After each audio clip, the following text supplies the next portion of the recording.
Helsinki Urban Art, it's an association that we started actually like 2 years ago. We work with the urban space and art and people.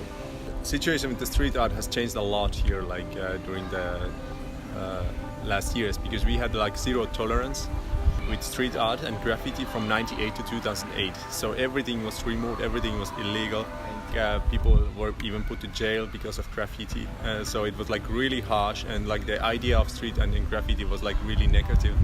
And then slowly the change started, and but it was quite hard to do even legal works, and we also had to work quite a lot for it. And now people are really happy about it, because now they are kind of seeing the new street art, so to say, and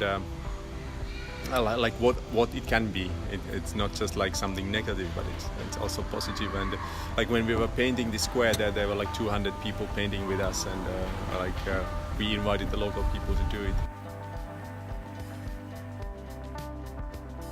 I think the nature is always a big thing, and quite often also visiting artists want to paint something from the Finnish nature. And of course the contrast, because in the summer it's really bright, people are kind of going crazy. Then comes the long, dark, cold winter, so kind of people go back to home. So it's kind of the contrasts are quite big, and I think that can be also seen in art. Finnish mentality is quite different than in many countries. It's on the other hand, Finns are maybe not that social, but at the same time they are doing a lot of stuff together. Really the level of trust is really high. The Finns don't like small talk. And then you you kind of talk if you have something to say. If you don't, then you don't talk. At the same time, people want to be social, but it's quite hard to be in this kind of society social, because you are not supposed to be. I think Helsinki is a really interesting place to do something stuff. I think that's really common. People really like to do something, and often they maybe first take part in another project, and then they maybe start their own project.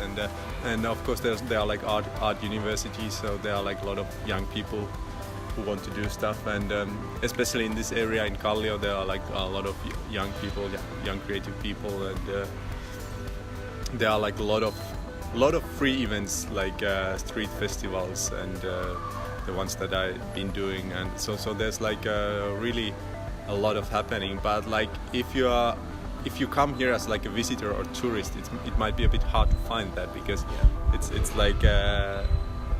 the locals are doing it for locals. I think the best things here are not the kind of the main attractions or something, but the people and what they are doing. And it's really inspiring here. There's always a lot of stuff happening. So although Helsinki is quite small city, but it's the capital, and so there's really a lot of happening. People want to be also part of something, not just be some anonymous people, but really create something together. And also the size is so small. You can go. I mean, I cycle the whole year around everywhere, and it takes usually just 10-15 minutes or 5. Yeah. So it's really easy to go to places.